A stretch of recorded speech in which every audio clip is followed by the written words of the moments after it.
Hi everyone, this is Robin, and we are going to be going over the syllabus.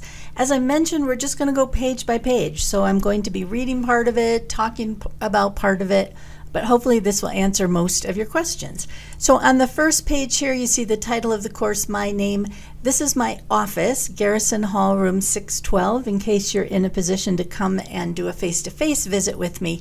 If not, we can set up one-on-one appointments on the phone or in person or through Zoom video conference. You'll see my email and my office number, and as I've said a few times, the absolute best way to reach me is by email. I'm not in my office all that much. Here is the email for our graduate assistant, Yvette Daly, and then here is our office administrator, our program assistant, Tanya Kreiner, and her information.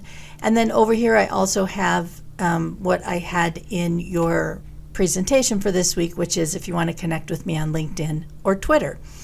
All right, in terms of office hours, and so these are in Mountain Time Zone, I am going to have virtual office hours. So for now, I'm going to have office hours Tuesdays and Thursdays from 12 to 1. So I will be in my Zoom room, and you can see right here is the link. You just click on that in your browser and you can get into my Zoom room. And as it says, if you want to use a mobile device, your phone or a tablet or something, you need to download the Zoom app and then use this meeting number and you can get in there as well. And so these are just drop-in office hours. If you have a question you want to ask me, or whatever, if you want to say hi, I'm just going to be hanging out there from 12 to 1.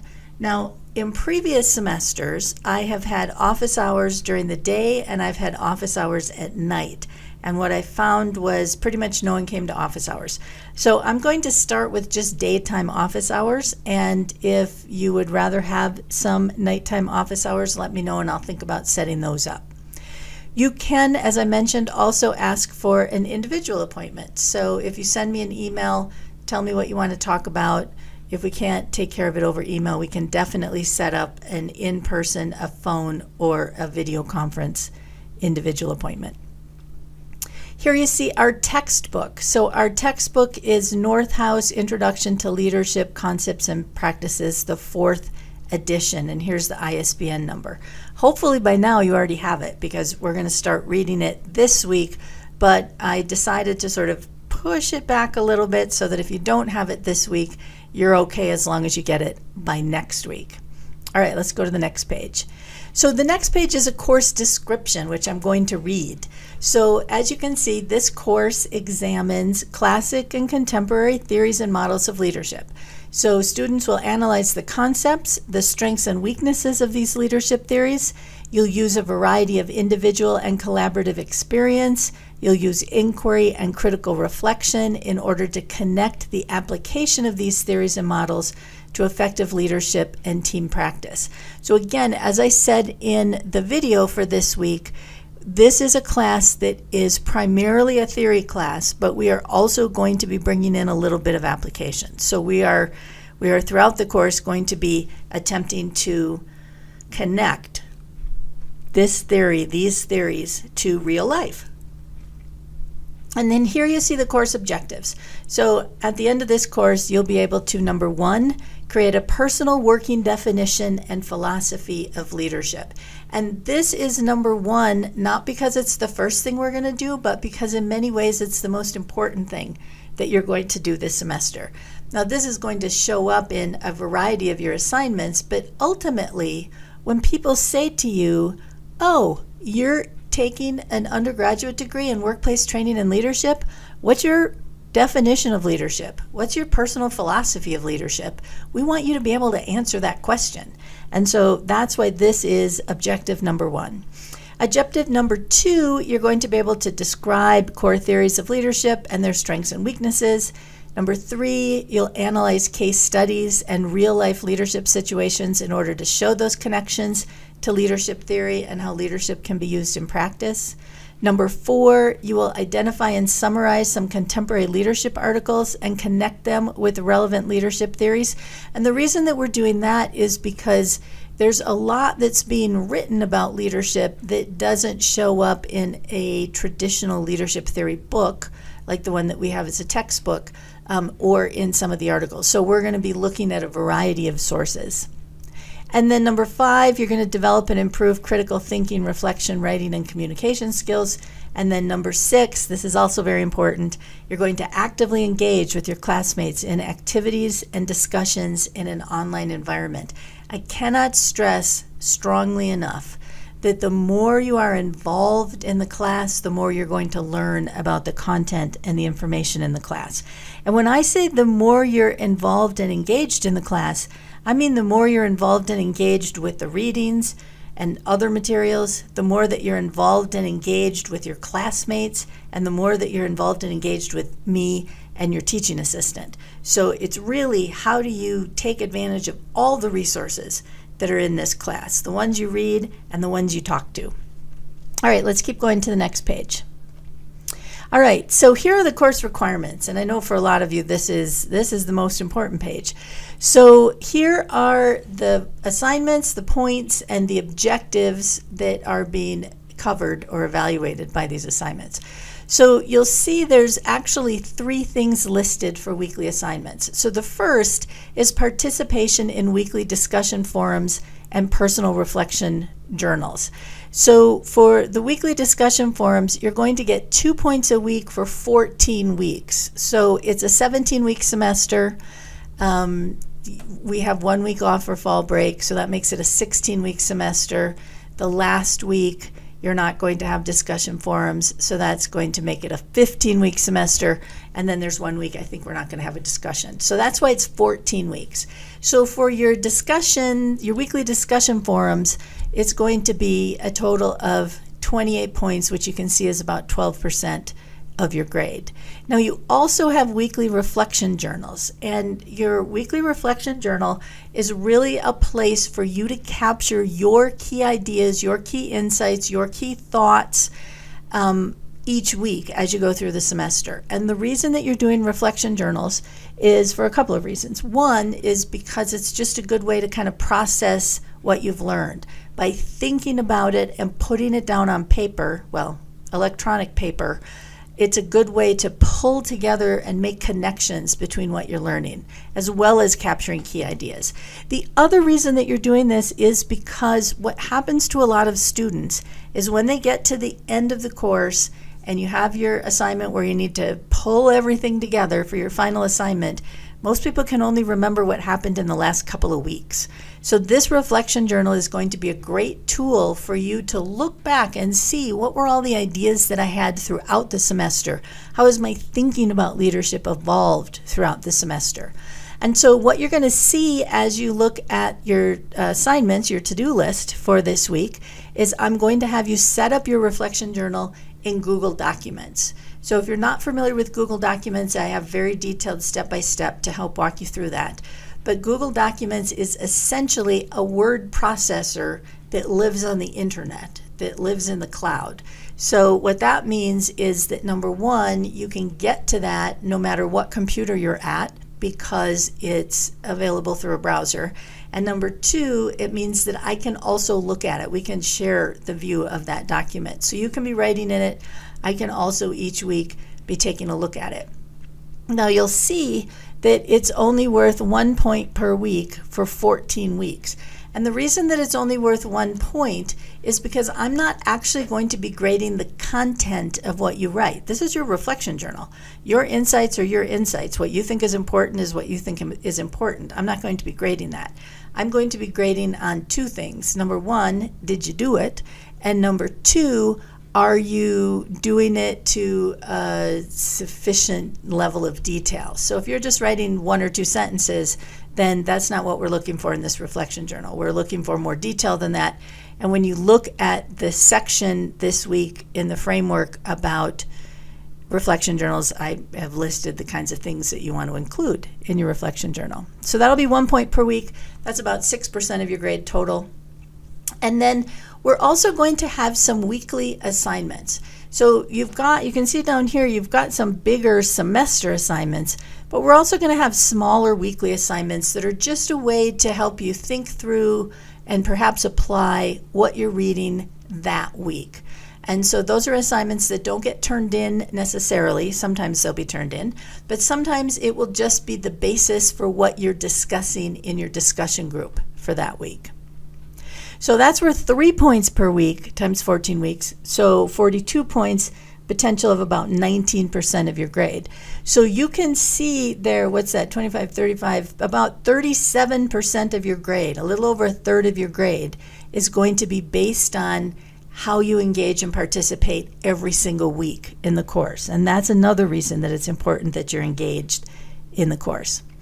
Now, there's 2 exams. We have a course information quiz this week that is worth 3 points, which is about 1% of your grade. And then we are going to have a midterm, and your midterm is worth 30 points, which is about 14% of your grade. And then we have 3 semester assignments, 3 papers. And you'll be able to read about these in more detail in the assignment sheets for each of these that's on Moodle. But the first one is the 3 stories exercise, where you're going to identify 3 stories from your life that are impactful to you, and then you're going to tie it to leadership. That's worth 25 points. You're going to do an interview of a leader. And again, you can read more about that in the assignment. There's 2 parts to that assignment, well, 3 parts, I guess, to that assignment. The first part is a leadership interview preparation form. You'll be submitting that. Then you'll conduct the interview.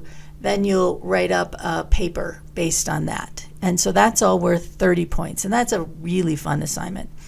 And then your final assignment is a paper where you describe your leadership philosophy. So your definition of leadership and your philosophy of leadership. And that's going to be worth, it says 50 points. I don't think that's right. I think it might be worth 40 points. Let me double check on that. But we also do have a bonus assignment that goes along with that. We have a bonus assignment that goes along with the leader interview worth some extra points, and we have a bonus assignment that goes along with the final paper that's worth some extra points. So you can see the total for the class, 222 points, and then here you can see how the grades are distributed. 96 to 100% of 222 points is an A, et cetera, et cetera, et cetera. All right, let's move on to the next page. So the next page just lists some important semester dates. The last date to drop, the last date to withdrawal. Spring class registration starts November 5th, last day of the semester, and when grades are posted to the transcript. You can see the full academic calendar at this link. All right, let's go to the next page. So the next page are guidelines for the weekly forum discussion. So if you've been in classes before, this should sound very familiar. If this is your first time, this is probably brand new. So weekly forum discussions, the purpose, I'm not reading this, I'm just talking here. The purpose of the forum discussion is to give you an opportunity to connect with others in your class in order to broaden and deepen your understanding of what we're learning that week. So if this was a face-to-face class, we would be talking about things. We'd be talking about what we read. We'd be talking about the activities that were and assignments that we're working on for that week. Because this is an online class, we can't talk about it necessarily, but we can communicate about it through a discussion board. So a discussion board is sort of like a texting, or sort of like a chat, where one person can post something, you can read it, and then you can reply to that person, and you can reply to the replies, et cetera, et cetera. So you're going to be required to do 2 kinds of posts each week. You're going to need to do an initial post, a post of your own, a post that you write by Wednesday at midnight. And so you'll have a prompt each week about what it is you're going to be posting about, and then you'll go ahead and by the end of the day on Wednesday, you'll write about that. You'll make your initial post. You'll notice that I say in here that the rule of thumb, right here, the rule of thumb for posts is to strive for at least 5 meaningful sentences. So just saying one sentence, just repeating what basically what the question is, that's not enough. This is your opportunity to contribute, to say, I've thought about it, I've reflected on it, and based on what we read this week and the question that was the prompt for this week, here's what my answer is. Sometimes we'll be asking for your ideas, sometimes we'll be asking you to connect theory to application, and sometimes you'll be talking about activities that you did. So that's your initial post. Your initial post due no later than Wednesday at midnight. Now you're also going to respond to other people in your discussion group. So starting in week 2, we're going to break you into smaller groups, just because having 30-ish people in one group is just too unwieldy. It's too much to read. So we're going to break you into smaller groups, and by the end of the week, so by Sunday at midnight, you are going to respond to at least 2 of your peers in your group. You're welcome to respond to more of them. I encourage you to respond to more of them, because the more you engage, the more you're going to get out of this class. But at least 2 peer posts by the end of the week. So those are the forum discussion guidelines. Now you will also see in your syllabus that I've included 2 things. I've included Bloom's taxonomy and I've included the RISE model. So both of those are really useful to help you think about how to make more in-depth posts. So in Bloom's taxonomy, for example, you'll see the different levels of Bloom's taxonomy. You want to try to not be at the bottom level. You want to think about, how can I be writing, how can I be thinking higher on that Bloom's taxonomy, so that it's not just repeating information, but it's actually evaluating or assessing or whatever it is. And same thing with the RISE model. Think through that in terms of the feedback that you're giving to your peers, and is there a way you can be more robust in the information that you're providing? All right, so that is weekly form guidelines. Let's keep going. So here is the Bloom's taxonomy that I mentioned. So again, Bloom's taxonomy, many of you are probably familiar with it. The most basic level, the least sophisticated level of thinking and writing is the first level, the remember level, where you're just recalling facts and concepts. A little more sophisticated, a little deeper into critical thinking is the understanding level, where you can explain. Even more sophisticated, even more critically thinking than that is the application level, and the analysis level, and the evaluation level, and the creation level. So again, when you write your posts, I encourage you to think about, how can I be a more critical thinker? How can I be a more robust thinker in terms of the initial posts that I place? So that's Bloom's taxonomy. Some of you are probably not familiar with the RISE model. So the RISE model is a model for, as it says, for meaningful feedback, but people have found it helpful as they think about responding to other people's posts. So the RISE model aligns with Bloom's taxonomy. Here you'll see Bloom's taxonomy, but the RISE model, R-I-S-E, that's where RISE came from: reflect, inquire, suggest, and elevate. So I'll let you read those in a little more detail, but again, as you think about creating your responses to your minimum of 2 people each week, think about, how can I not just reflect what they said, but how can I also add inquiry or questions to it? Or how can I also add suggestions for them to think more deeper or think more broadly? Or how can I elevate it? So again, these 2 models are given here just so that you can write the best posts possible. It's also true that the better your initial post is, the more likely it is that someone's going to respond to it. So that's another reason that it's useful to do that. All right, so that is the information about the weekly post. Your initial post by the end of the day, Wednesday, a minimum of responses to a minimum of 2 of your classmates by the end of the day, Sunday. All right, this next page talks about your learning teams, which are the small groups you're going to be in, and the timing for each week in the class. So this just reiterates some of the stuff I've already talked about. So Sunday midnight, the materials for the week will be available no later than Sunday midnight. Monday through Sunday, this is where, of course, you're going to be working on your materials. And so just again as a reminder, your initial forum post right here, due no later than Wednesday midnight, and your responses to a minimum of 2 people posted no later than midnight on Sunday. Now, I support the idea of you looking at each other's assignments and giving each other feedback before you submit.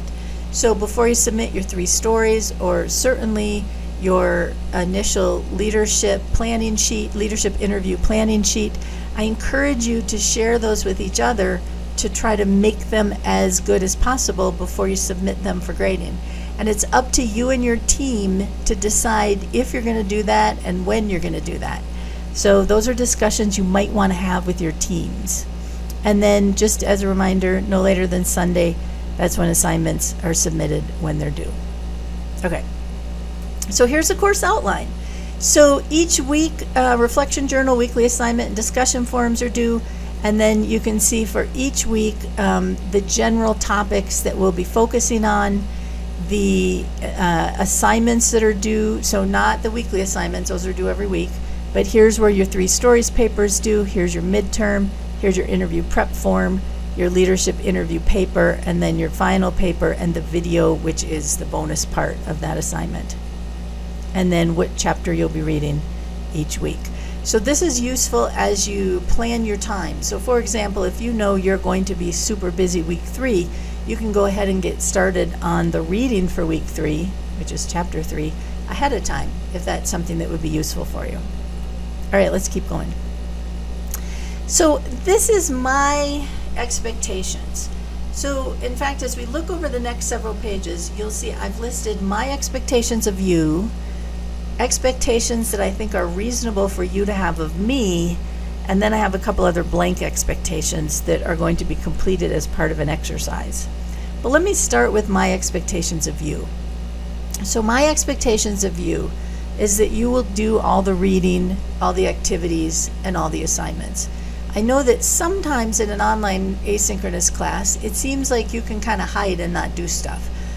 You don't want to do that for a few reasons. One reason is because then you're just not going to learn what you're supposed to learn.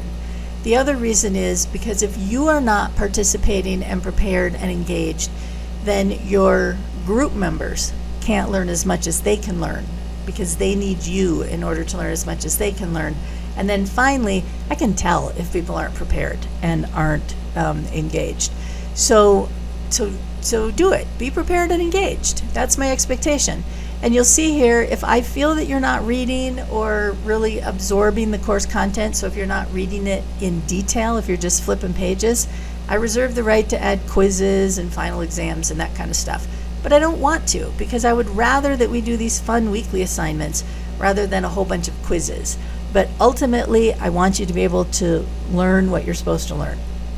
All right, number 2, that you will complete the assignments and the discussion posts on time. So this class will have no late assignments accepted. So you want to make sure you get stuff done on time. And I suggest here that typically successful students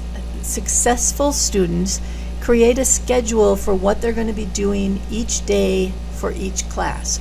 So if you're taking 2 classes, map out on your schedule that Mondays before I go to work I'm going to do this, or Tuesdays over my lunch hour I'm going to read for that class, or I'm going to do my post at the end of the day Tuesday before I go home. So figure out what your schedule is, because if you wait until you have some free time, you're not going to have free time. Chances are you've got a lot going on in your life, and so you need to plan in when you're going to get your schoolwork done, just like you plan in when everything else in your life is going to get done. Secondly, successful students get their reading done early in the week on Monday or Tuesday, because Wednesday your initial post is due. So as you're thinking about your schedule, think about how can I get it done on Monday or Tuesday. I will try to have classes open earlier than midnight on Sunday so that you can also be thinking maybe of using the weekend to get your reading done for the next week. And then finally, successful students tend to use a lot of smaller blocks of time to get things done. So like your lunch break, a 15 minutes here, a 30 minutes there, rather than waiting for here's a 4-hour block that I can work on school. Because a lot of us don't have 4-hour blocks. So again, it doesn't matter what your plan is, but I really encourage you to have a plan for getting everything done on time. Number 3, my expectation is that you actively participate in the course. I feel like I've covered that sufficiently. Next, Academic honesty is expected, so you'll see at the end of the syllabus there's a plagiarism policy and an original work policy. I assume everyone's going to follow that. Now, in terms of your expectations of me, I think it's reasonable for you to think that I'll be available for questions and guidance. So I will be available for questions and guidance. So you can come to office hours, you can set up one-on-one appointments, you can email me, and I will check email Monday through Friday. I'm generally in Moodle on the weekends, but don't count on that. So if you have questions for me, plan on emailing them or talking to me about them Monday through Friday. And then I've also set up in Moodle an Ask Dr. Robin and forum. And the reason for the Ask Dr. Robin forum is that if you ask me a question sort of buried in your conversation, I might miss it or I might not see it for a few days.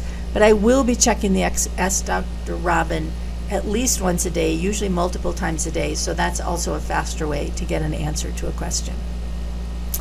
Second, it's reasonable for you to expect that I will grade assignments in a timely manner. So you'll see here, my goal is to get grading on discussion boards and assignments done within a week. I know from experience that's not always possible. Sometimes I can't get it done in a week, but I will do my level best to get it done in a week. And then third, I think it's reasonable that you expect from me that as much as possible, I will tweak the course to address specific content and areas of interest. So we're going to achieve the objectives. We're not changing the objectives.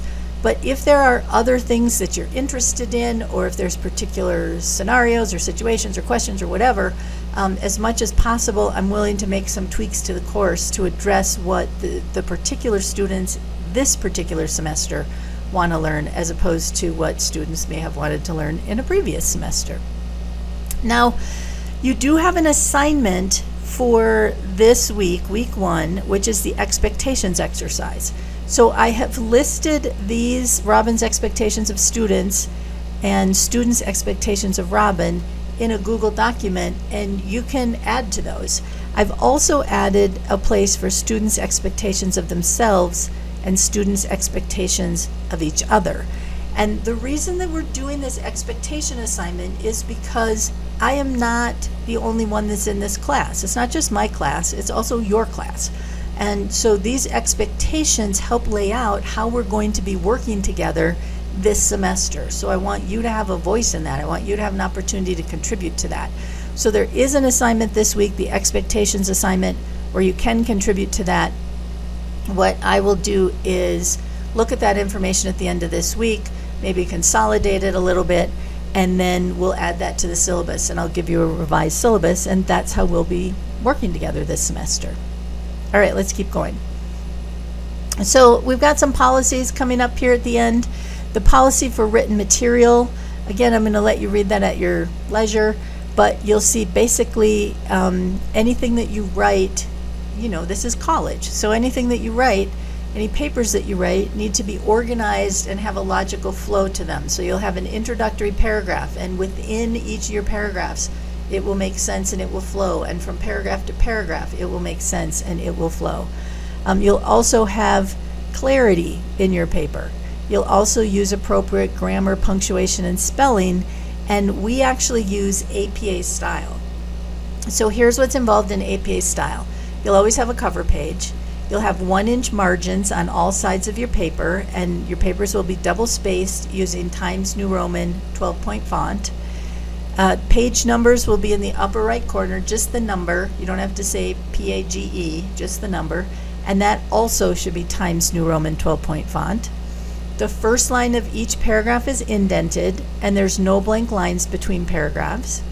Subheadings are not required, but I encourage you to do them because they really help provide an organizational structure to your paper.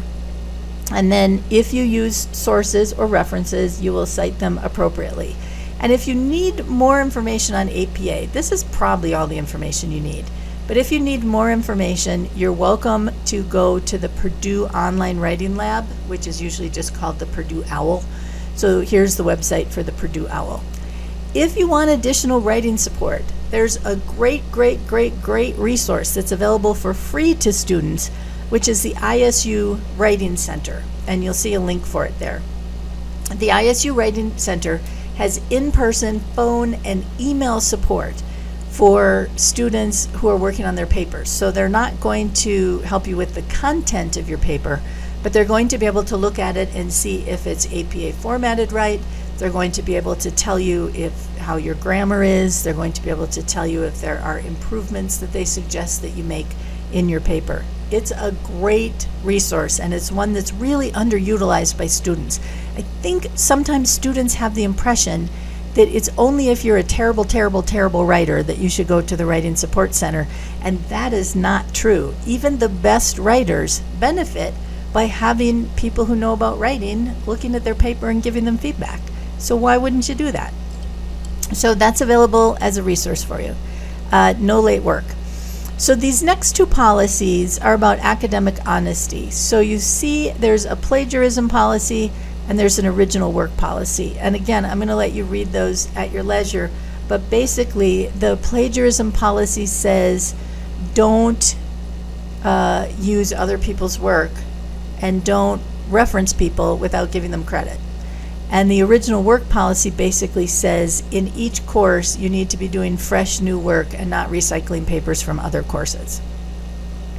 And then finally, reasonable accommodation for students with disabilities. So if you are a student who has a disability, please call the director of the ISU Center of Services for Disabilities. There's the phone number. And if you contact with them, they'll work on accommodation and then bring me into the loop as to what kind of accommodation I might need to give for a student who has a disability. And then finally, here is a statement for veteran or military students. And basically, it says that you have support at the university. So I will give you support if you have conflicting appointments like benefit processing, VA appointments, training schedules, deployments, etc. And we have a Veteran Student Services Center here on campus that's a wonderful resource. And so if you are in fact a veteran or active duty military, I would encourage you to connect with the Veteran Student Services Center because they are terrific. So that is that's the end. That is our syllabus. So if you have questions on any of this, feel free to let me know. Shoot me an email, post your question and ask Dr. Robin, or drop into office hours. Otherwise, if you don't have any questions, I will see you online.